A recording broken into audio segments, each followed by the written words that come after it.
నయంతోనే మీకున్నటువంటి సంబంధాలు ఏంటి? రాజకీయంగా వీళ్ళు నేను ఎవరికి భయపడా. ఫస్ట్ ఆఫ్ ఆల్ నేను ఎందుకు భయపడతా? సో రాజకీయ వేడి స్టార్ట్ అయింది అనుకోవచ్చా? భూస్వాముల వ్యవస్థ అయినప్పటికీ కూడా ఈ ప్రాంతంలో మా ఫాదర్కి కానీ మా తాతగారు కానీ మంచి పేరు ఉంది. సాగించుకున్నారనంట కొంతకాలం. మరి మీరు ఆలేరుకు పోయి ఉంటే చింతల వెంకటేశ్వర రెడ్డి గారి భవిష్యత్తు వేరుంది కదా. సో రాజకీయ పదవులకు దూరం ఉన్నారు, ఆర్థికంగా కూడా చాలా నష్టపోయినట్టుంది కదా సార్. రాజకీయాలలో రెండే ఉంటాయండి, బాగా డబ్బు లేనివాడు ఉండాలి, బాగా డబ్బు ఉండడం రాజకీయం చేయాలి. రాజకీయం డబ్బు లేని వారు ఈరోజు చేసే స్థాయిలో ఉన్నారా?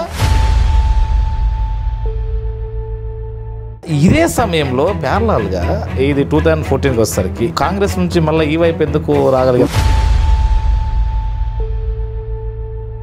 నాకు దురదృష్టం ఏంటంటే నేను మంచి పికప్ చేసుకున్న మండలాలు బొమ్మలవారంలో చాలామంది ఉన్నారు. ఈరోజు టీఆర్ఎస్ పార్టీలో కేసీఆర్ గారి ఫోటోతో చాలా మంది బ్రహ్మాండంగా గెలిచారు. అందరు డబ్బులు ఉన్న వాళ్ళు కాదు. కూర్చోమంటే కూర్చోవాలి, ఎమ్మంటే లేవాలి కదా, అది మాత్రం వాస్తవమే. 2014లో ఏమైందంటే అండి, దిగ్విజయ్ సింగ్ అనే దుర్మార్గుడు ఇలా చెప్పదలుచుకున్నా. 2014లో కాంగ్రెస్ పార్టీ ఇక్కడ ఇన్ఛార్జ్ లేకపోతే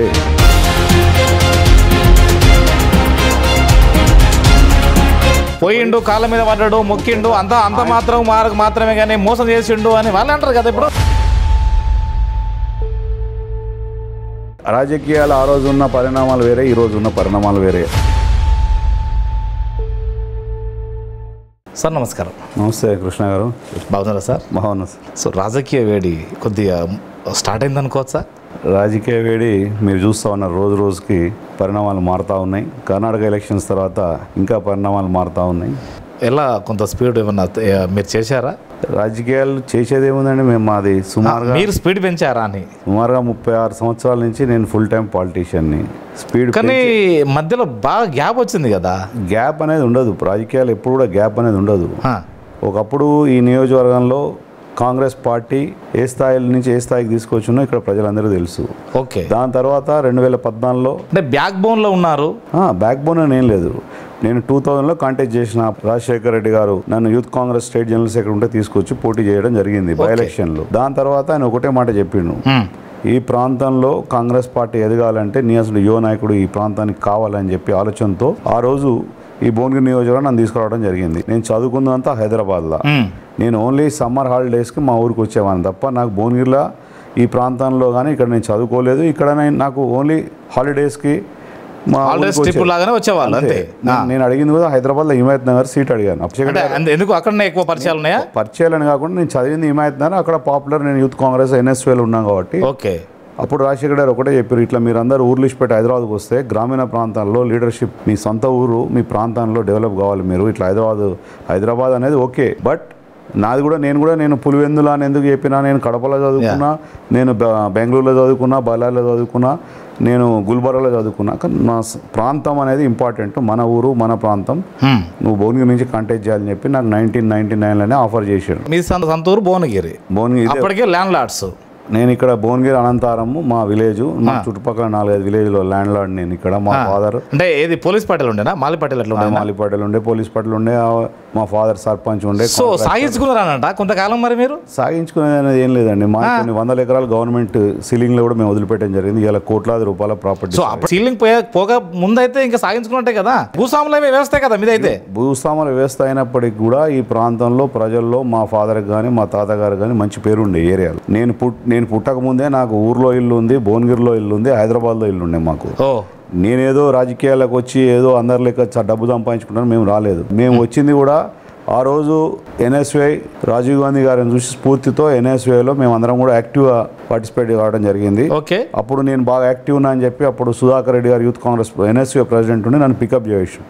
దాని తర్వాత నేను యాక్టివ్గా చూసి రాజశేఖర్ రెడ్డి గారు పికప్ చేశారు. దాని తర్వాత ఇక్కడికి రాగానే రాజశేఖర్ గారు ఒకటే చెప్పారు, 2000లో నేను బై ఎలక్షన్లో నాకు టికెట్ ఇచ్చేటప్పుడు ఇక్కడ మాధవ్ రెడ్డి చనిపోయిన తర్వాత ఇక్కడ పురుషోత్తమ్ రెడ్డి ఒక పెద్ద మనిషి ఉంటాడు ఈ ప్రాంతంలో, చాలా మంచి లీడరు. ఆయన ఎంబడే ఉండాలి వెంకటేశ్వర రెడ్డి గారు. మీరు ఇక్కడ ఈ ప్రాంతంలో ఆయనకు మంచి పట్టు ఉంది, ఈ ఏరియాలో పెద్ద మనిషి, senior most, we should respect him అని చెప్పి నన్ను ఆయనకు అటాచ్ చేసిండు. అప్పటి వరకు నాకు ఇక్కడ పురుషోత్తం రెడ్డి గారు ఎవరు, ఈ జిల్లా రాజకీయాల గురించి నాకు ఏం తెలియదు. నేనేమున్నా గాంధీ భవన్లో ఇన్ఛార్జ్గా ఉంటుంటే యూత్ కాంగ్రెస్ స్టేట్ అంతా తిరిగేవాళ్ళని. నాతో పాటు ఆ రోజు యూత్ కాంగ్రెస్లో పనిచేసిన వాళ్ళు 8 మంది 9 మంది ఈ రోజు జగన్ క్యాబినెట్లో మంత్రులు, 30-35 మంది ఎమ్మెల్యేలు.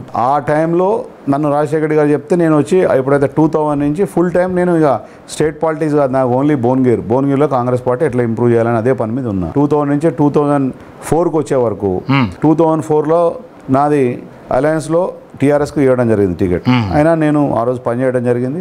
2004 తర్వాత నేనే కాన్స్టిట్యున్సీ ఇన్ఛార్జ్గా ఉంటుంది. దాని తర్వాత 2004 తర్వాత అప్పుడు నేను కాంటాక్ట్ చేసేటప్పుడు ఈ నియోజకవర్గంలో సుమారుగా ఒక 10 మంది సర్పంచ్ కూడా లేకపోయింది, ఒక 5-6 మంది ఎంపీటీసీలు ఉండే, అంతే మాత్రం.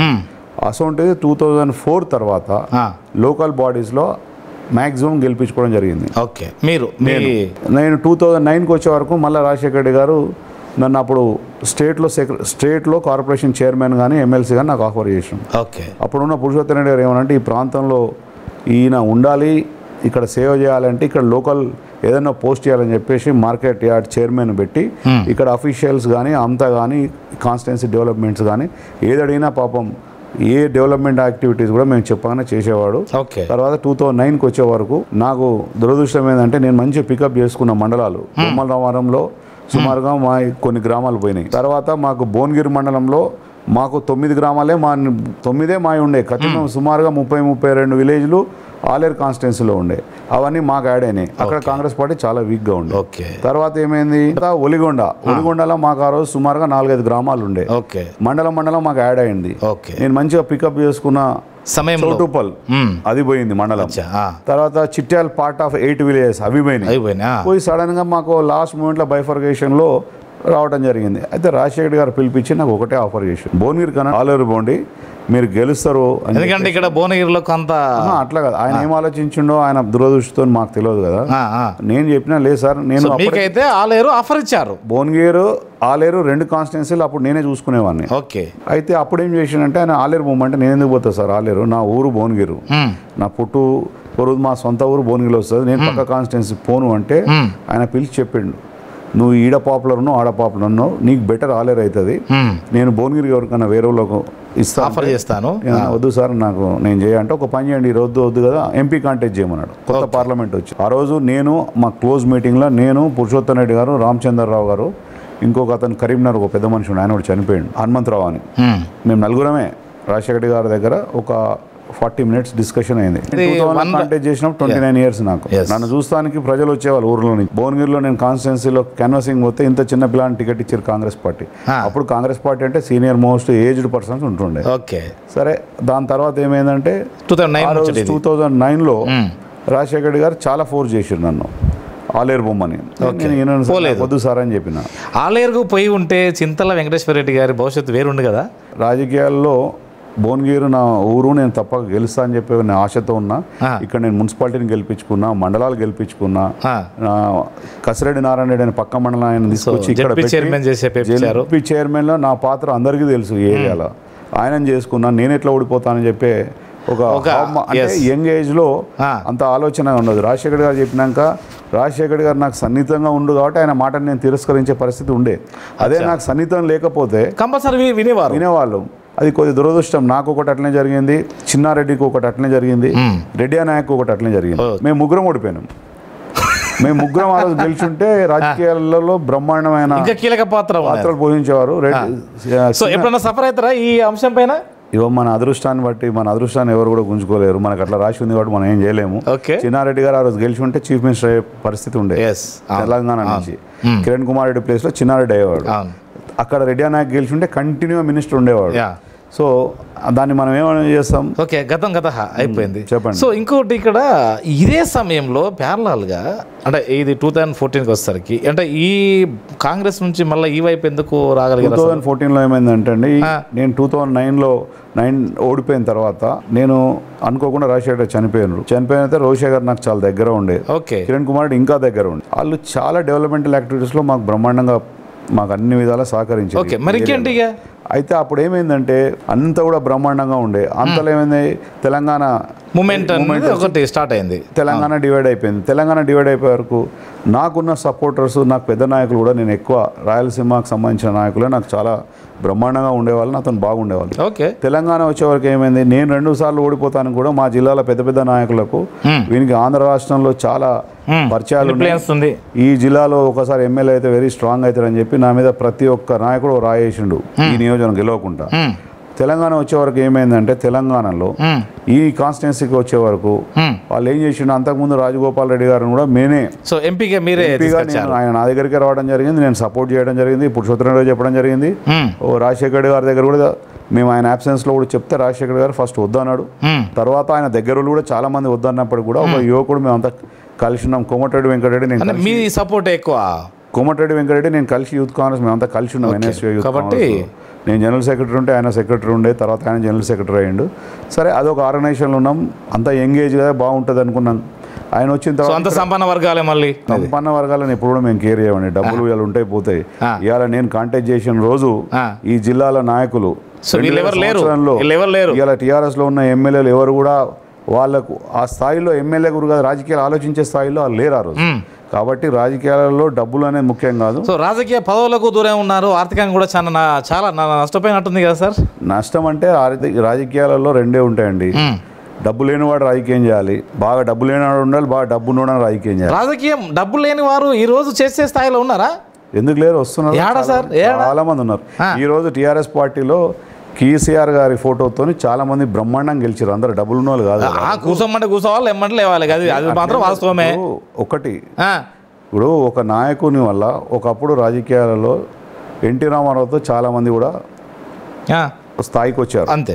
ఈ రోజు ఏ మాట కామాట కేసీఆర్ గారి ఫోటోతోనే గెలిచిన వాళ్ళు ఇలా 70% 80% ఎమ్మెల్యేలు ఉన్నారు. అంతకుముందు వాళ్ళు ఎవరికి తెలియదు. ఇలా అసొంటి వాళ్ళకు డబ్బులు డబ్బులు ఉన్న వాళ్ళకే కాదు కదా, వర్కర్స్ కూడా ఇచ్చిండు, ఆయనతో కష్టపడ్డ వాళ్ళకి ఇచ్చిండు, మంత్రులను చేసిండు. మనం కేసీఆర్ గారు మీ ఇద్దరి మీద ఎట్లా అసలు అంటే టీఆర్ఎస్ లోకి రావడం బలమైన కారణం? నాకు 2014లో ఏమైందంటే అండి, దిగ్విజయ్ సింగ్ అనే దుర్మార్గుడు, ఇలా చెప్పదలుచుకున్న ఇంటర్వ్యూలో, దిగ్విజయ్ సింగ్ అనే వ్యక్తి 2014లో కాంగ్రెస్ పార్టీ ఇక్కడ ఇన్ఛార్జ్ లేకపోతే డెఫినెట్గా ఆ రోజు అలయన్స్ టీఆర్ఎస్ కాంగ్రెస్ అలయన్స్ అవు, లేకుంటే టీఆర్ఎస్ కాంగ్రెస్లో మెర్జ్ అవు. ఈ మాట నాకు ముఖ్యమంత్రి గారితో కలిసినప్పుడు ముఖ్యమంత్రి గారే చెప్పారు. సోనియా గాంధీ గారి దగ్గరికి వెళ్ళి తెలంగాణ ఇచ్చినందుకు కృతజ్ఞతలమ్మా అని చెప్తే, దాంతో పాటు పార్టీని కూడా కలుపుతామని చెప్పాను కదా సార్ ఆ రోజు. అందులో ఆ రోజు ముఖ్యమంత్రి గారు తప్పు లేదు, కేవలం కాంగ్రెస్ పార్టీ తప్పే.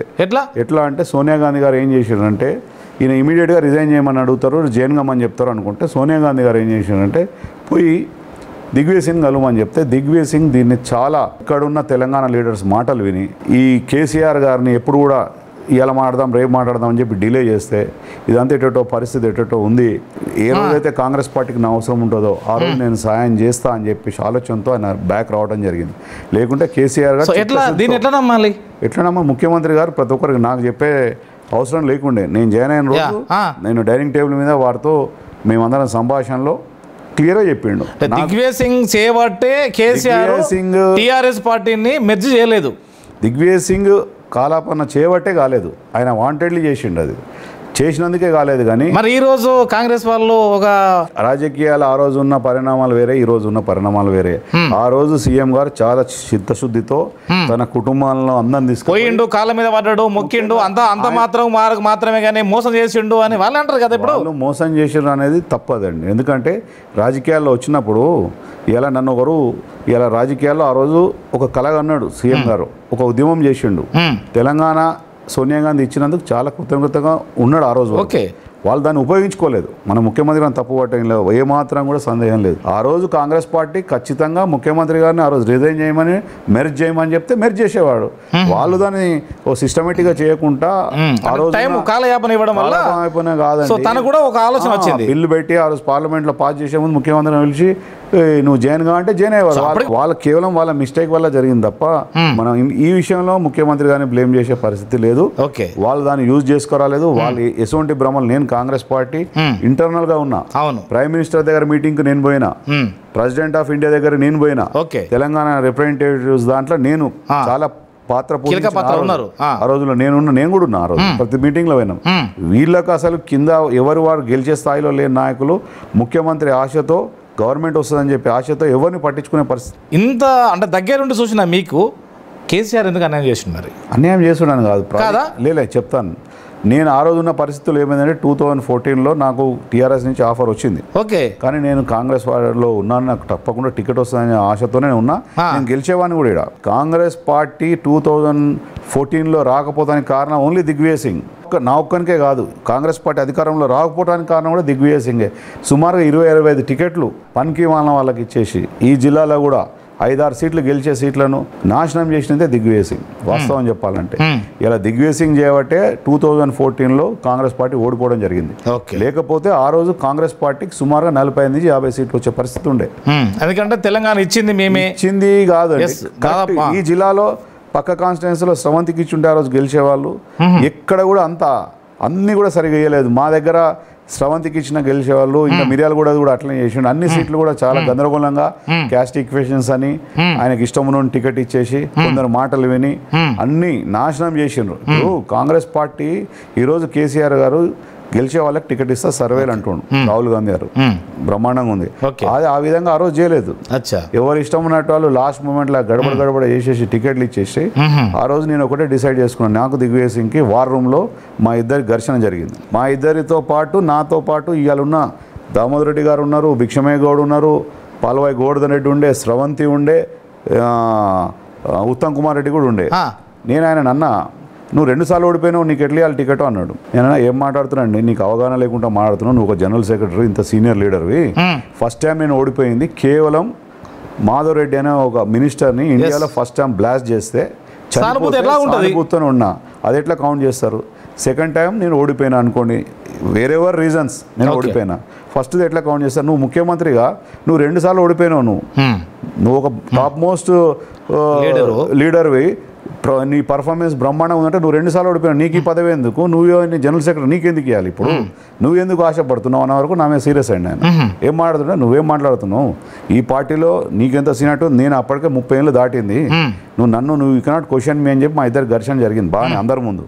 అన్నాక నేను నువ్వు నాకు టికెట్ ఇవ్వకపోతే మా ఏరియా అంతా ఓడగొడతా అన్న, నిన్ను సస్పెండ్ చేస్తాను. నువ్వేందుకు సస్పెండ్ చేసేది, నాకు టికెట్ ఇవ్వకపోతే నేను ఖచ్చితంగా ఇప్పుడు చెప్తున్నా, వార్ రూమ్ లో చెప్పిన మాట మన లీడర్లు వెళ్ళిన వాళ్ళందరినీ కూడా మీరు అడగండి, నాకు టికెట్ ఇవ్వకపోతే మా ఏరియాలో అందరిని ఓడగొడతా, సో కాల్డ్ పెద్ద పెద్ద లీడర్లను కూడా వీళ్ళు ఎవరైతే గెలుస్తాడో చూస్తా అని చెప్పి బయటకు వచ్చేసిన.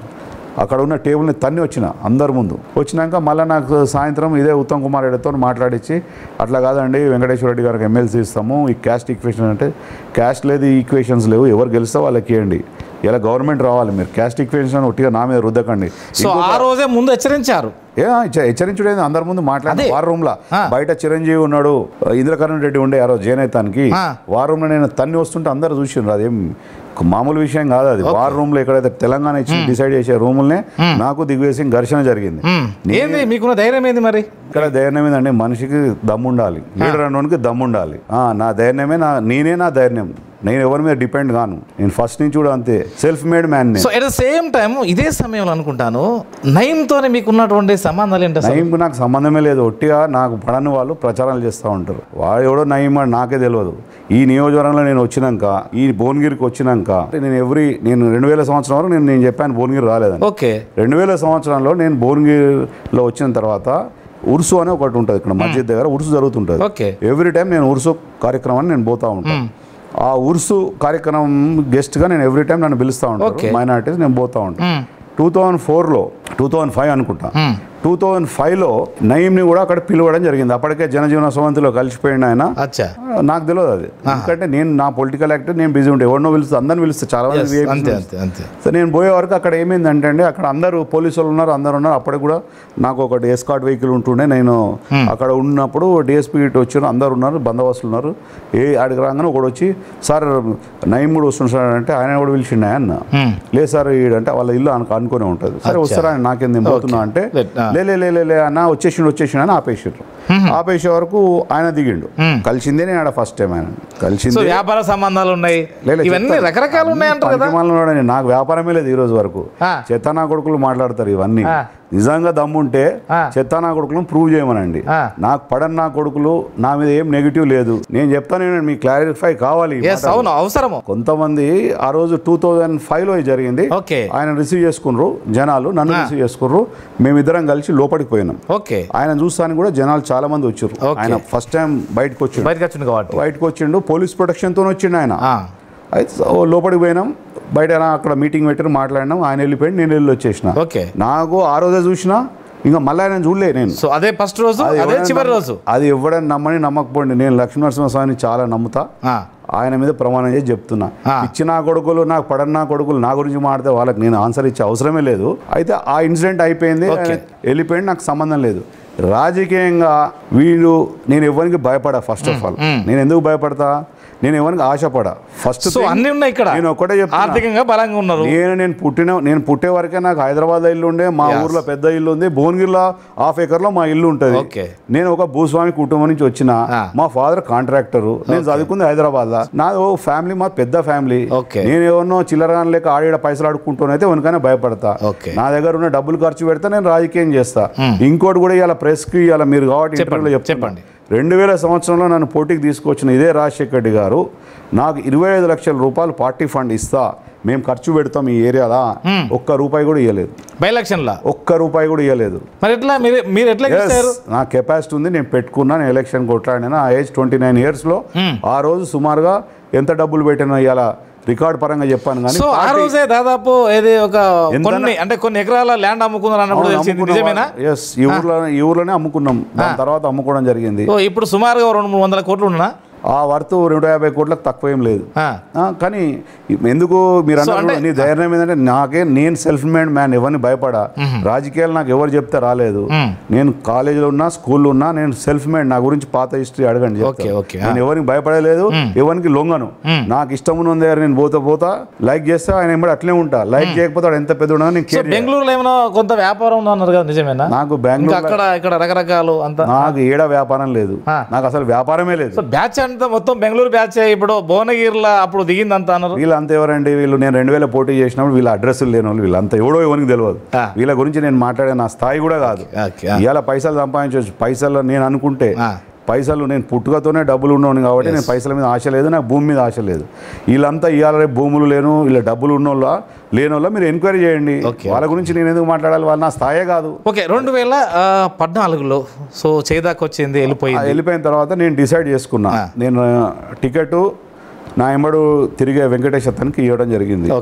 కావాల్సుకొని నేను ఇప్పియలే, కొంతమంది ఇప్పించిండు. అలా ముఖ్యంగా మా రాజగోపాల్ రెడ్డి పాత్ర ఉన్నది. సో అంటే మీరు పట్టుకొచ్చిన వారే మళ్ళీ మీకు ముందే ఒక 1 మంత్ బిఫోర్ గెస్ట్ హౌస్లో గడపడైతే మా వాళ్ళు కొట్టుకున్న జరిగింది. ఆ కేసులు బుక్ అయినాయి. వాళ్ళు ఏంటంటే వీడు ఎట్లా 2 వర్గాలు అన్నట్టు ఇక్కడ రాజగోపాల్ రెడ్డి వర్గం ఒకటి, వెంకటేశ్వర రెడ్డి వర్గం ఒకటి. రాజగోపాల్ రెడ్డికి ఏంటంటే మేమందరం కూడా 7 సెగ్మెంట్లో ఆయనకు టికెట్ ఇవ్వద్దని చెప్పి ఒక గ్రూప్ పాలిటిక్స్ జరిగినాయి. అప్పుడు దామోదర్ రెడ్డి కొడుకు ఇవ్వాలి అని చెప్పేసి మేమందరం కూడా మేము ఆ రోజు అడగడం జరిగింది. అలా గ్యాప్ వచ్చినది. గ్యాప్ వచ్చిన తర్వాత మా ఇద్దరికి ఆడ వాళ్ళు డిసైడ్ చేసుకున్నారు, వీడు గెలిస్తే మాకు జిల్లాలో డేంజర్ అని చెప్పినారో ఏమనుకున్నారో నాకు తెలియదు. వాళ్ళు నాకు వ్యతిరేకం చేసి మీకు దూరం అయింది. దూరం వాళ్ళు నాకు రాజకీయం కొంత వాళ్ళు వ్యతిరేకించారు, క్యాస్ట్ ఈక్వేషన్ తెచ్చిపెట్టారు. నేను డిసైడ్ చేసుకుని వచ్చేసిన. వచ్చి నేను చెప్పేసిన, నేను వచ్చేసిన తర్వాత ఇదే శేఖర్ రెడ్డి నా దగ్గర ఇంటికి వచ్చి, పైల శేఖర్ రెడ్డి వచ్చి, ఉమామాధవ్ వచ్చిన హైదరాబాద్లో మా ఇంటికి. నేను ఏమనుకున్నా అంటే మనం తెలంగాణ కోసం ఎంతో అంతో అప్పుడు ఫైట్ చేసినాం. ఇవాళ నాకు టికెట్ ఇవ్వలేదు, నేను ఏందో చూపిస్తా అని చెప్పేసి దిగ్విజయ్కే చెప్పొచ్చిన, కాంగ్రెస్ సో కాల్డ్ లీడర్ల ముందు వాళ్ళని ఓడగొడతా అని చెప్పిన, ఛాలెంజ్ చేసి వచ్చిన. సో నా పాత్ర ఏంది, నేను చేయాలో మొత్తం నా వర్కర్స్ పిలిచిన, నాకు ఇట్లా అన్యాయం చేసినా నేను గెలిచేవాడిని. నాతో పాటు నేను ఎట్లా చూసుకుంటా అంటే నా క్యాడర్ని ఎవరైనా నా దగ్గరికి పనికి వస్తే అది నా పని లేకనే ట్రీట్ చేసి పని చేస్తా. వాడు ఎంత చూడని కానీ వాడిని మంచిగా చెప్తా, వినకపోతే బెదిరించేనే పని చేస్తాను ప్రయత్నం చేస్తా. బెదిరింపు అంటే న్యాయం పని చేయకపోతే బెదిరియకపోతే ఎవడింటాడండి. అదే ఆఫీసర్లు ఇక్కడ నా ఏరియాలో పనిచేసిన ఆఫీసర్లు ఈరోజు ఏ స్థాయిలో ఉన్నా నాకు అదే రెస్పెక్ట్ ఇస్తారు. నా దగ్గర కరప్షన్ ఉండదు, డబ్బులు తీసుకోవడం తెలుసు. నిజమైన వర్క్ కార్యకర్త కోసం ఏ స్థాయికైనా పోతాడని చెప్పి ఆలోచన వాళ్ళకు ఉంది. ఎంతో మంది ఇవాళ అడుగుతారు నన్ను, సార్ నీయాసంటే లీడర్ ఇంత తిరిగినా నీయాసంటే లీడర్ లేడు సార్. నేను అప్పుడు ఒక 40-45 రేషన్ షాప్స్ ఇప్పించినాను. వేరే ఎంప్లాయ్మెంట్ సోర్సెస్ కూడా కొంత చూపించారు వర్కర్స్కి. అసలు ఏముంది ఇక్కడ ఏ రోజు అంటే డబ్బు ఉన్నది, అప్పుడు ఈ ప్రాంతంలో డబ్బు లేదు. సో అంటే నేను ఎందుకు చెప్తున్నా అంటే క్యాడర్ని, నా కార్యకర్తలు, నేను నా సర్వీస్ అంతా నా క్యాడర్కి ఉపయోగపడ్డది. వాళ్ళు నన్ను ఎప్పుడైతే గెలిపించాలన్నారో నాకు టికెట్ ఇవ్వలేదు, అది నా దురదృష్టం. వాళ్ళు రెడీగా ఉన్నప్పుడు మీకు నాకు టికెట్ ఇవ్వలేదు. 2014 ఎందుకు ఇండిపెండెంట్గా పోతే అయిపో కదా. ఇండిపెండెంట్గా పోవద్దు అని దానికి కారణం ఈ కాన్స్టిట్యున్సీలో ఇండిపెండెంట్గా గెలిచడం అంత ఈజీ కాదు. అంతేనా? అంత ఎవడే చెప్పినా నాకు తెలుసు కదా, నాకున్న పల్స్. అప్పటికి టీఆర్ఎస్ కూడా అంత బలం లేదు కదా ఇక్కడ. టీఆర్ఎస్ బలమే నా బలం ఆ రోజు. వాస్తవం చెప్పాలంటే నేనే మనుషులను పెట్టుకున్నా, నేను ఎంబడబడ్డా, తిరిగినా, ఇండైరెక్ట్గా మొత్తం సపోర్ట్ చేసిన. శేఖర్ రెడ్డి కొత్త అతను, ఆయన ఈడ ఉన్న లీడర్లు తెలియదు, ఈడ అసలు లీడర్లు కూడా పెద్ద ఎత్తున లేకుండే. ఆడ కాంగ్రెస్ పార్టీ మొత్తం ఆల్మోస్ట్ 3/4 కాంగ్రెస్ పార్టీ ఇక్కడ శేఖర్ రెడ్డికి సపోర్ట్ చేయడం జరిగింది. దాని తదుపరి ఎలక్షన్ల తర్వాత కాంగ్రెస్ పార్టీ నన్ను సస్పెండ్ చేయాలని చెప్పేసి, నాకు వ్యతిరేకం చేసిన అని చెప్పేసి, అప్పుడున్న ఎంపీ క్యాండిడేట్ కానీ ఇక్కడ ఉన్న కాంటాక్ట్ చేసిన ఎమ్మెల్యే, నేను బాధాప్తా వ్యతిరేకం చేసిన అని చెప్పినా నా క్యాడర్ కూడా చేయలేదు బాధాప్తా. అంత లోపలనే నాకు సీఎం గారి దగ్గరికి ఫోన్, అప్పుడే రాజశేఖర్ మన కేసీఆర్ సీఎం గారు దగ్గరికి ఫోన్ వచ్చి హరీష్ రావు గారు కూడా మాట్లాడడం జరిగింది. వాళ్ళకు కూడా ఏంటంటే ఆలోచన, విద్యాసాగర్ అనే డిప్యూటీ చైర్మన్, ఇన్ఛార్జ్ చైర్మన్ ఉండే, వారిని తీసుకోవాలి, వారు మేమిద్దరం క్లోజ్గా ఉంటాం. ఒక దశలో ఏమైందంటే ఢిల్లీలో ఒక బీసీ క్యాండిడేట్ పేరు చెప్పమన్నారు నాకు భువనగిరిలో. ఎవరైనా నా సపోర్ట్తోనే గెలుస్తారు, ఇదే దిగ్విజయ్ సింగ్ ఒక ప్రపోజల్ పంపించండి, వెంకటేశ్వరుని ఎమ్మెల్సీ చేస్తా 14లో. ఆయనను ఇమీడియట్గా ఆయన ఎవరైనా పేరు చెప్పమన్నాడు, బీసీ క్యాండిడేట్ నేను టికెట్ ఇస్తా అంటే. ఎందుకంటే భువనగిరి ఈక్వేషన్స్ ఎక్కువ బీసీకి సంబంధించిన ఉన్నారు కాబట్టి. ఈక్వేషన్స్ అని కాదు, వాళ్ళ ఆలోచన ఏంటంటే జిల్లాలన్నీ రెడ్ లైన్, ఇది ఒక బీసీకి ఇద్దామని ఆలోచన. నేను నేతి విద్యాసాగర్ అప్పుడు is already deputy chairman, in charge chairman, ఆయనకి ఇవ్వమని చెప్తే ఇస్తామని చెప్పి నమ్మించి ఇవ్వలేదు, డిసైడ్ చేసుకొని వచ్చేసి. సరే ఆయనకు వచ్చిన తర్వాత మేము ఇద్దరం మాట్లాడుకొని సీఎం గారు పిలిస్తే పోవడం జరిగింది. కేసీఆర్ పిలిస్తే పోయినాము. సో నేను, విద్యాసాగర్ గారు, హరీష్ రావు గారు, సీఎం గారు 1.5 hours కూర్చొని అన్ని పొలిటికల్ డిస్కస్ చేసుకొని, ఇంకా కూడా అప్పుడు ఎందుకు మీకు ఒక నామినేటెడ్ పదవి ప్రామిస్ చేయలేకపోయారు? చేసిండు కదా ముఖ్యమంత్రి గారు, మాట్లాడడం జరిగింది. ఆయన చెప్పిండు ఇప్పుడు 9 నెలల్లో విద్యాసాగర్ అయిపోతే నెక్స్ట్ ఎమ్మెల్సీ ఇస్తామని చెప్పడం జరిగింది. వాళ్ళు చెప్పడం జరిగింది. తర్వాత ఈక్వేషన్స్ కుదరలేదు, తాపకోసారి ఏదో ఈక్వేషన్స్ రెడ్డి అని చెప్పి ఇవన్నీ వస్తూ ఉన్నాయి. తర్వాత నేను ఇవ్వాలనుకుంటే ఎంతసేపు సార్ ఇవన్నీ? రాజకీయాలలో ఇవాళ రాజకీయ ఓపిక అవసరం అనుకోనరా? ఓపిక అని కూడా చాలా టైం అయిపోయింది. ఓపిక 9 ఏళ్ళు దాటిపోయింది నాకు. ఓపిక అనేది నేనేమన్నా బిజినెస్ మ్యాన్ అయితే, వాస్తవాన్ని నేను బిజినెస్ మ్యాన్ అనుకుంటే నేను ఓపిక పడతా. నేను ఫుల్ టైం పాలిటీషియన్ని. నన్ను ఇలా ఈ పార్టీలో నేను రావడం జరిగింది. నా క్యాడర్ పెద్ద ఎత్తున. 2018లో ఎందుకు మీకు మిస్ అయింది? 2018లో సీఎం గారు తెలుసు, అందరు సిట్టింగ్లకే ఇచ్చిండు. ఆయన ఒక ఆలోచన ఏంటంటే ఖచ్చితంగా ఒక టర్మ్ కాదు 2 టర్మ్లు ఇవ్వాలని చెప్పేసి అందరికి ఇచ్చిండు. ఏదో ఒకరిద్దరిని మార్చిండు అంతే. తర్వాత నేను గట్టిగా మూవ్మెంట్ చేయగానే నన్ను కేటీఆర్ గారు పిలిచి జగదీశ్వర్ రెడ్డి గారు పిలిచి మాట్లాడడం జరిగింది. కేటీఆర్ కూడా చెప్పాను, అన్న జరిగిపోయినాయి, మనము సార్ ప్రకటించిండు, ఇక మీరు ఇలా మార్పు ఉండదు, మీరు పని చేయాలన్నా అది ఇది అని చెప్తే, మంచిదన్నా ఇక మీరు కాదన్నా, నేను పార్టీ నుండి చెప్తాను, నేను పార్టీ వదిలిపెట్టే పోయేది ఉంటే నేను పోయేవాడిని, నేను పోదలుచుకోలేదు, నేను చేస్తా అని చెప్పినా వారికి మాట ఇచ్చిన మాట ప్రకారం ఎలక్షన్లో పనిచేయడం జరిగింది. 2 పార్టీలు ఇట్లనే మోసం చేసినాయి. 2 పార్టీలు మోసం. చెప్తా. దాని తర్వాత ఏమైందంటే ఈ 18 తర్వాత జిల్లా పరిషత్ చైర్మన్ దానికోసం ప్రపోజల్స్ వచ్చినాయి. నేను కూడా అడగలే, ఎందుకంటే నాన్న రాజశేఖర రెడ్డి గారు జిల్లా పరిషత్ చైర్మన్గా నాకు అప్పుడే 2005 ప్రపోజల్ పెట్టిండు.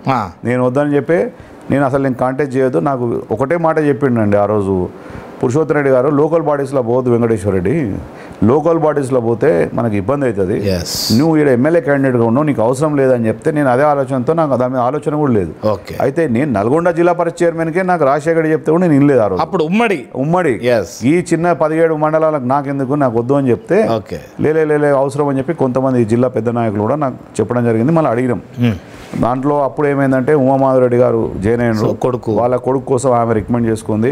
వాళ్ళకు సీఎం గారితో పాత పరిచయాలతో సీఎం గారు కూడా ఏంటంటే ఏదో కన్విన్స్ అయ్యండి, వాళ్ళకి ఇవ్వడం జరిగింది. అది పెద్ద, నేను కూడా దానికి ఆశపడ్డ సీట్ కూడా కాదు అది. వాస్తవానికి కూడా నాకు ఇంట్రెస్ట్ లేదు. నా పాలసీ నేను ఎమ్మెల్యే కావాలని లేకుండా నాకు ఎమ్మెల్సీ కావాలి తప్ప నాకు వేరే ఆలోచన లేకుండే. ఇప్పుడు ఖచ్చితంగా నేను ఎమ్మెల్యే పోటీ చేస్తాను ఈ నియోజకవర్గంలో. నేను ముఖ్యమంత్రి సో ఇప్పుడు ఎట్లా ఇప్పుడు ఏ బేసిస్ నుంచి వెళ్ళి మీకు, ఎందుకంటే ఇప్పుడు రెండు పార్టీలు ఈ విధంగానే మోసం చేసినాయి. ఏ బేసిస్ అని నేను ఉన్నది ఇప్పుడు టీఆర్ఎస్ లో. ఓకే, నేను అడిగేది టీఆర్ఎస్ లో. సో మీరు తీసుకొచ్చిన పైల శేఖర్ రెడ్డికి నేనేం తీసుకురాలి, ఆయనకు వాళ్ళు సరే తాను వచ్చాడు కదా, తానైతే మీ మీద వచ్చాడు కదా మీకు సపోర్ట్.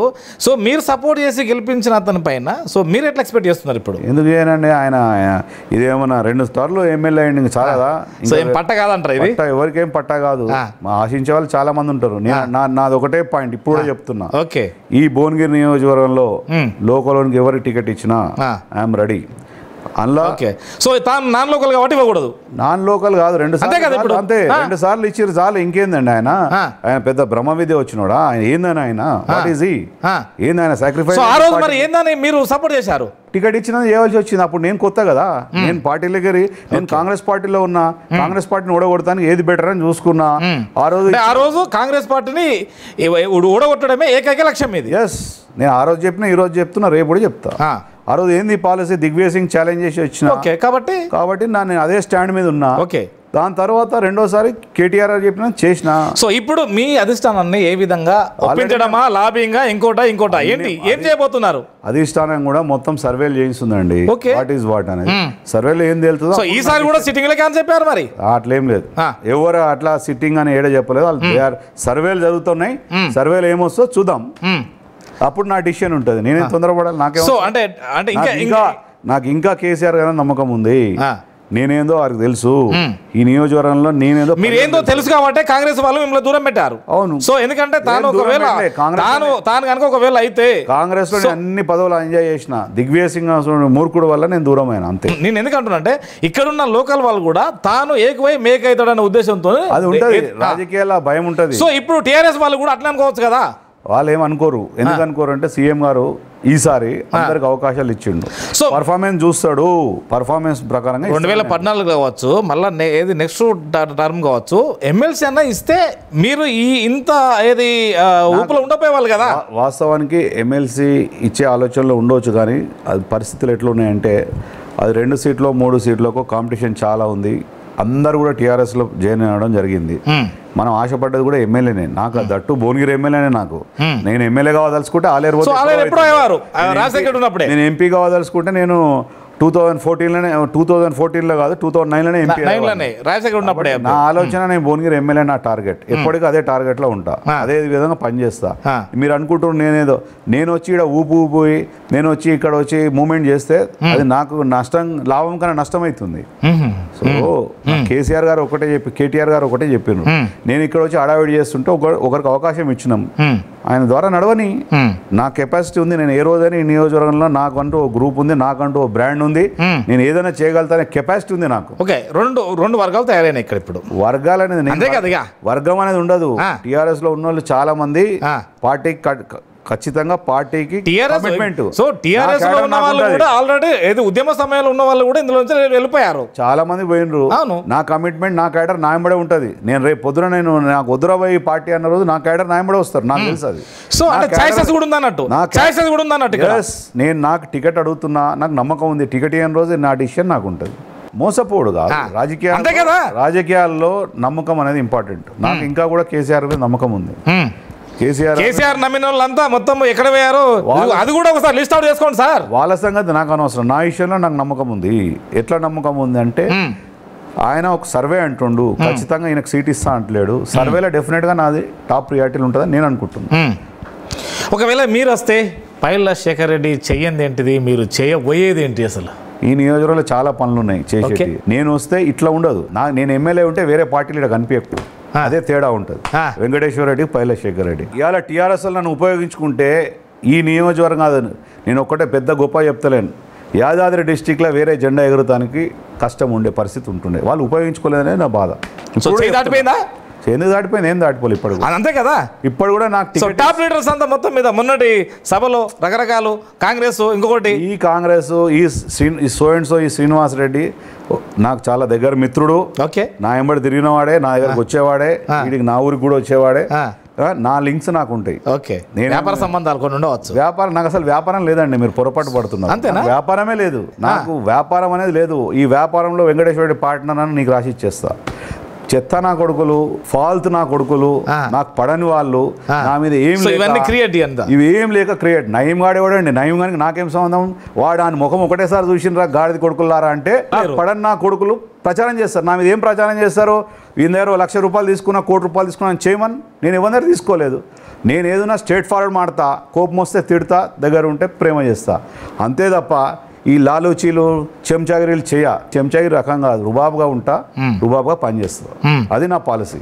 4 మండలాలు. ఇప్పుడు ఈ 4 మండలాల్లో ఎక్కడెక్కడ ఏ సమస్య ఉంది? 4 మండలాలు కాదు, ఏ ఊరికి ఏ సమస్య ఉందో నాకు తెలుసు. నాకు తెలుసు అని ప్రజలకు తెలుసు. ఈ ప్రజల్లో ఈ పార్టీలు కాదు, నేను ఇప్పుడు చెప్తున్నా మీకు, ఇలా కెమెరా ముందు ఈ పార్టీ లేదు ఆ పార్టీ లేదు, వెంకటేశ్వరుడు అయితే ఏ పార్టీ వాడైనా ఓటేస్తాడు. ఛాలెంజ్ చేసి చెప్తున్నా, that is my capacity. So రేపు ఇండిపెండెంట్గా పోవడానికి కూడా సిద్ధంగా ఉన్నారు అనుకోవచ్చు. ఏదో చేస్తాను, నేను ఇప్పుడేం చెప్తాను, నా వ్యూహం నేను ఎందుకు చెప్పాలి బయట? అంటే మీకంటూ ఒక ఇంటర్నల్ మేనిఫెస్టో ఉందనుకోవచ్చా? డెఫినెట్గా ఉంటుంది. నేనేమన్నా బిజినెస్ మ్యాన్ కాదు కదా, నేను ఫుల్ టైం పాలిటీషియన్ని. నాది నాకు ఉంటుంది, నా కెపాసిటీ నాకు ఉంటుంది. ఈ నియోజకవర్గంలో ఏ ఊర్లో ఏం చేయాలి, ఎట్లా చేయాలి అనేది ఉంటుంది. నీకు ఇంకొక మాట చెప్తున్నా, ఈ నియోజకవర్గంలో ప్రజలు ఎప్పుడు కూడా భువనగిరి ఆలేరు సంబంధించిన ప్రజలు ఒక మనిషిని గుర్తుపెట్టుకోవాలి. ఈ మా ప్రాంతం కొద్దిగా ప్రాంతం అంతా ఎడారి ప్రాంతానికి ఉప్పునూతుల పురుషోత్తముడు లిఫ్ట్ తెచ్చారు, మనం గుర్తుపెట్టుకోవాలి. ఆయన ఆలోచనతోనే బునాది కాని కాలువ, పిలాయపల్లి కాలువ 2 ఆయన ఆలోచనతోనే వచ్చినాయి. అక్కడ గ్రామం సంబంధించిన ప్రజలు చాలామంది వలస కూలీలో పోయేవాళ్ళు, ఇవాళ ఒక్కొక్కరు కార్లలో తిరిగే పరిస్థితి వచ్చింది. అసలు నాయకుని మనం గుర్తుపెట్టుకోవాలి. అది ఏదేమన్నా కానీ ఇవాళ ఆయన నాకు చాలా దగ్గరవాడు, అలా కొడుకుల కన్నా ఎక్కువ నన్ను చూసుకున్నాడు. అవన్నీ ఒకే ఎత్తు రాజకీయంలో. ఆయనకు ఎంత అవగాహన ఉండే అంటే, నేను చాలా ఆయన దగ్గరలో చూసిన, ఎంత అవగాహన ఉందంటే ఈ ప్రాంతం అంతా ఎడారి అవుతుంది ఎట్లా అని చెప్పేసి లిఫ్ట్, మూసీలో లిఫ్ట్ ఆయన ప్లాన్ తోని అప్పుడున్న మారెప్ప అనే మినిస్టర్ ఉండే కర్నూలు, అతను నా క్లోజ్ ఫ్రెండ్, యూత్ కాంగ్రెస్ లో నాయంబడే తిరిగేవాడు, హైదరాబాద్ వస్తే నాయంబడే ఉండేవాడు. అనుకోకుండా మంత్రి అయ్యండి, lift irrigation minister. So Purushottama Reddy గారి వర్డ్ కి రాజశేఖర్ గారు చాలా రెస్పెక్ట్ ఇచ్చేవాడు. ఆయన చెప్పంగానే నన్ను అటాచ్ చేసిండు మారెప్పకు, ఎంబడి ఆ లిఫ్ట్ తెచ్చినాం. ఆ లిఫ్ట్ వల్ల మీ పాత్ర కూడా ఉంది అప్పుడు. డెఫినెట్గా ఉంది నా పాత్ర. నేను ఆ క్రెడిట్ నాకు అవసరం కూడా లేదు, ఆ క్రెడిట్ ఆయనకే ఇవ్వాలి. పాత్ర నాది ఉందో లేదో ప్రజలకు తెలుసు. ఆ బునాది గాని కాలువ ఇనాగ్రేషన్ చేయించింది నేను, పిలాయపల్లి కాలువల ఫౌండేషన్ స్టోన్ వేయించి మీటింగ్ పెట్టి జానాడితో స్టార్ట్ చేయించింది నేను, ఈ 2 కాలువలు చేయించింది నేనే. కానీ నా మీద మా బాస్ పురుషోత్తమ రెడ్డి గారు ఆ రోజు ఉండే, ఆయనకు అవగాహన ఉండే. ఆయన ఆలోచన కూడా లాస్ట్ వరకు ఆయన కాన్స్టిట్యున్సీ వరకు పోతుండే. ఆయన ఆలోచన వరకు ఈ రోజు గ్రామీణ ప్రాంతంలో రైతులు, అది ఇంకా పూర్తిగా కాలేదు. నాకు అదొక బాధ ఉంది, ఇంకా కాలేదు, ఫుల్ ఫ్లెడ్జ్గా కాలేదు. వీళ్ళు ఏదో మాటలు చెప్తారు కానీ ఫుల్ ఫ్లెడ్జ్గా కాలేదు. ఫుల్ ఫ్లెడ్జ్గా చేయాలంటే ఈ నాయకులు అందరూ చిత్తశుద్ధి ఉండాలి. లేదని కాదు, వాళ్ళున్న ఈ యొక్క ఈ అట్మాస్ఫియర్ లో. ఇక్కడ మరి బస్వాపూర్ అనేది మన సీఎం గారి ప్రాజెక్ట్, అది అవుతుంది, అది బ్రహ్మాండంగా అవుతుంది. మా పక్కకే 5 కిలోమీటర్ల దూరంలో. నేను దాని గురించి మాట్లాడుతున్నాను, నేను మాట్లాడేది రెండే. పాలిటిక్స్ అనేది ఒకప్పటి విలువలు, సరే మీరు అన్నటువంటి రాజశేఖర్ నుండి చూసుకుంటే అంటే పడిపోతున్నాయా లేదా? పడిపోయినాయి చాలా. అసలుకు ఇప్పుడు వాస్తవం చెప్పాలంటే ఇప్పుడు అప్పుడున్న విలువలు ఇప్పుడు లేనే లేవు. ఓకే, ఆ రోజు నేను ఏ ముఖ్యమంత్రుల దగ్గర నుంచి చూసినా తెలుసా? మర్రి చెన్నారెడ్డిని పర్సనల్గా నన్ను పేరు పెట్టే పిలిచేవాడు, మర్రి చెన్నారెడ్డి. నేను వెరీ స్మాల్ NSU పిల్లగాన్నప్పుడు. తర్వాత విజయభాస్కర్ రెడ్డి, తర్వాత మళ్ళా చంద్రబాబు నాయుడు దగ్గర మనం ఫుల్ ఎజిటేషన్ చేసేది. ఎన్టీ రామారావు అంటే మనం గుర్తుపట్టకపోవు. మేము అప్పుడు యూత్ కాంగ్రెస్ లో NSA ఎప్పుడు గడబడి చేసేవాళ్ళం. తర్వాత అప్పుడు నేను చాలా యాక్టివ్ ఉంటుంది యూత్ కాంగ్రెస్ లో. ఇలా ఆంధ్రాలో ఉన్న ఆల్ తెలంగాణ ఆంధ్రకు సంబంధించిన ప్రతి ప్రెసిడెంట్లు నాకే అటాచ్మెంట్. అప్పుడు మా బాస్ సుధాకర్ రెడ్డి గారు, వారు మీటింగ్ పెట్టుకొని వెళ్ళిపోతే వీళ్ళంతా న్యాయపడి ఉండదు. మళ్ళీ ట్రైన్ ఎక్కిపోయే వరకు వీళ్ళంతా న్యాయపడి, వాళ్ళంతా ఇప్పుడు ఎమ్మెల్యేలు మంత్రులు ఉన్నారు. తర్వాత విజయభాస్కర్ రెడ్డి గారు, తర్వాత రాజశేఖర్ రెడ్డి గారు, రోషయ్య గారు, కిరణ్ కుమార్ రెడ్డి గారు, అందరితో నాకు పర్సనల్ 1-to-1 మాట్లాడే కెపాసిటీ ఉన్నాను నేను. ఇలా నిన్న మొన్న ముఖ్యమంత్రి కూడా నాకు మంచిగానే రెప్యుటేషన్ ఉంది. కానీ ఆయన ఇప్పుడు మీ మీద ఏమైనా తప్పుడు సమాచారం ఇస్తున్నారా? మరి ఇస్తే నేనేం చేయాలి దాన్ని? నాకేం సంబంధం? ఆయన తెలియదా ఎవరేందనేది? ఈ ముఖ్యమంత్రి గారి దగ్గర ఎవడైనా చెప్పుడు మాటలు వినడు, అదొకటి మంచి అలవాటు ఉంది సార్. ఏమో లేదు, ఆయన అవగాహన ఆయనకు ఉంటుంది. ఆయన దగ్గర పోయి ఎవరో చెప్తారు అని చెప్పి. సో అంటే 1 man షో లాగా ఉంటుంది కదా? ఏం లేదు. నేను ఈ 1 man షోలో మీరు ఎట్లా ఎగ్జిస్ట్ అవుతారు ఇక్కడ? నేను ఈ పార్టీలో లైక్ చేసే వాళ్ళు 3 అండి TRS పార్టీలో. ఒకటి మా జగదీశ్వర్ రెడ్డి, ఈ హీరో. ఎందుకు అంటే చెప్తున్నా, ఇవాళ నల్గొండ జిల్లాలో అందరు మూతులు బంద్ చేయించండి అంటే ఆయన హీరోనే ఒప్పుకోవాలి. అందరు మూతులు అందరు అంతే. ఏదో దగ్గర సంబంధాలు ఉన్నాయి, గ్లాసులు లావాడతారు, ఇవన్నీ ఉన్నాయి కదా సార్, ఏందో సంబంధాలు ఉంటాయి అంటారు, నిజమేనా? ఆయనకు కొన్ని మోరల్స్ వాల్యూస్ ఉన్నాడండి. ఈ చిల్లర పనికిమాల నా కొడుకులు మాట్లాడితే తప్పు. సో ఇదంతా నా కొడుకు మాట్లాడిన నా కొడుకులు చూసినరా గ్లాసులు అయిపోయి ఎందుకు మాట్లాడతారు ఫాల్తుగా? వాళ్ళ గురించి నేను మాట్లాడితే మళ్ళీ వాళ్ళు ముఖం ఎడబెట్టుకుంటారు. జగదీశ్వర్ రెడ్డి గురించి మాట్లాడే అర్హతనే లేదు. అతను ఈ జిల్లాలో బ్రహ్మాండంగా పార్టీని డెవలప్ చేశాడు. వారికి ఫుల్ సేమ్ టైం తెలంగాణ ఉద్యమంలో కూడా కీలక పాత్ర. ఉద్యమంలో అప్పుడు నాకు జగదీశ్వర్ రెడ్డి ఎవరో నాకు తెలియదు. నేను ఈ పార్టీలోకి వచ్చేవారు నాకు జగదీశ్వర్ రెడ్డి ఎవరో తెలియదు. కానీ ఆయనకున్న క్వాలిటీస్ కానీ, ఆయనకున్న కమిట్మెంట్ కానీ, ఆయనకున్న లీడర్ మీద ఉన్న నమ్మకం కానీ, కేసీఆర్ గారి మీద మీకేమైనా అభయం ఇచ్చాడా? నాకెందుకు ఇస్తాడు అభయం? ఏదో ఉంటుంది కదా, ఉమ్మడి జిల్లా కదా. ఉమ్మడి జిల్లా నాకేం అభయం ఇయ్యాడు. నేను ఎవరిని ఇది కావాలని అడగా, ఆయనకు కూడా తెలుసు ఆ సంగతి. నేను ఎన్నడూ కూడా జగదీశ్వర్ అనేది ఎవరో ఇది కావాలని అడగా. నేను ఈ జిల్లా ఈ పార్టీలో పోయేది ముగ్గురే, ఒకరు జగదీశ్వర్ రెడ్డి గారు, హరీష్ రావు గారు, కేటీఆర్ తప్ప ఇంకోరు ఇంటికి పోలే కాలు కూడా పెట్టలేదు నేను. అది నా కెపాసిటీ. సో వారికి మీరేమన్నా వారి కుటుంబాల్లో ఆర్థిక పరంగా ఏమన్నా డెవలప్ చేయబోతారా మీరు ఒకవేళ మీకు సీట్ ఇస్తే? లేలే, వాస్తవానికి కేసీఆర్ గారు బ్రహ్మాండంగా ఎస్సీలకు కానీ ముద్రాజులకు కానీ వాళ్ళ ఒక ప్లాన్ ప్రకారంగా గవర్నమెంట్లో జరుగుతుంది. అది ఇంకా కూడా చిత్తశుద్ధితో జరగాలి. ఇక్కడకున్న పాలకులకు ఇంకా చిత్తశుద్ధి ఉండాలి. అందులో లేదు, ఇప్పుడు లేదంటలేను నేను. అందులో కరెక్ట్గా 100% జరుగుతలేదు అని చెప్పదలుచుకున్నాను. మీరు 100%? నేను అసలు 100% చేస్తాను. కోట్లాది రూపాయలు ఇవాళ మత్స్యకారులకు చేపలు వేస్తా ఉన్నా. దాంతో ఫీడ్బ్యాక్ ఎంత వస్తుంది, ఎంత చేపలు వేస్తుండ్రు, ఆఫీసర్లు ఎంత తింటుండ్రు, ఈ పర్యవేక్షణ సరిగా జరుగుతలేదు. 100% చెప్తున్నాను. సో ఈ పర్యవేక్షణ ఉంటే బ్రహ్మాండంగా జరుగుతాయి. ఇవన్నీ స్కీమ్స్ బ్రహ్మాండంగా ఉన్నాయి. ఇలా దళిత బంధు అంటారు, దళిత బంధు ముఖ్యమంత్రి గారు పెట్టిండ్రు. అంతంత మాత్రంగా జరుగుతున్నది. అలా అంతే ఏంటంటే నిజంగా దళితులు కాకుండా ఈ ఎమ్మెల్యే అని ఉన్న తొత్తులకు వాళ్ళకి ఇవ్వద్దు. నిజంగా ఎవడు ఎమ్మెల్యే వర్గానికి పనులు ఇస్తున్నారు లేకపోతే ఇంకేమైనా పథకాలు ఇస్తున్నారు అని ఇదొక పుకార్ అయితే ఉంది. మరి జరుగుతుంది. ఇప్పుడు ప్రస్తుతం అయితే ముఖ్యమంత్రి గారు కూడా అనౌన్స్ చేసిండు కదా, తప్పని చెప్పిండు కదా. ఇవన్నీ కూడా కొన్ని లోపాలు ఉన్నాయి, సర్దుకోవాలి. సో ఆ లోపాలు మీకు అనుకూలమవుతున్నాయి ఇక్కడ అనుకోవచ్చా? నా గురించి అని కాదు, నేను జనరల్గా చెప్తున్నా. అదే నేను అనేది అక్కడ లోపాలున్నాయి కాబట్టి నా గురించి స్టేట్ వైడ్గా అవుతున్నాయి అవి. నాకు టికెట్ ఇవ్వడానికి నాకు టికెట్ వస్తే ఎన్నో కారణంలో నేను గెలుస్తానికి. ఆ సంగతి వదిలేయండి. నేను ఎలక్షన్ టికెట్ వచ్చినప్పుడు నేను రాండి, నేను ఎట్లా గెలుస్తున్నా చెప్తా. నా వ్యూ నేను ఎందుకు చెప్తా? ఇప్పుడు నాకు టికెట్ ఇచ్చిన రోజు ఇంత ఓట్లతో గెలుస్తా అంటే గెలవకపోతే అప్పుడు అడగండి. సో బలహీన వర్గాలకు మీరు ఇచ్చేటువంటి ఈ ప్రాంతంలో బలహీన వర్గాలకు నేను ఒకటే చెప్పదలుచుకున్నా, వాళ్ళ భవిష్యత్తు మారబోతుందా? డెఫినెట్గా మారుతుంది. రాబోయే ఇప్పుడు టీఆర్ఎస్ పార్టీ వచ్చినా కొద్దిగా మారుతా ఉంది, ఇంకా మారాలి, మారుతుంది కూడా.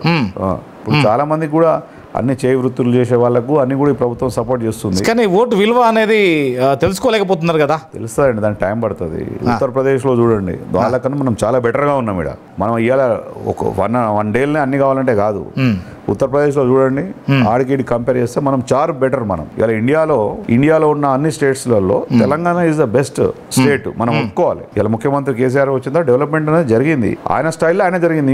ఇంకో స్టైల్ ఉంటుంది. కానీ ఆయన లెవెల్లో ఆయన ఇలా నిధులు నియామకాలు అంటున్నారు, ఇలా డెవలప్మెంట్ అంటున్నారు, ఉద్యోగాల కోసం అడుగుతా ఉన్నారు.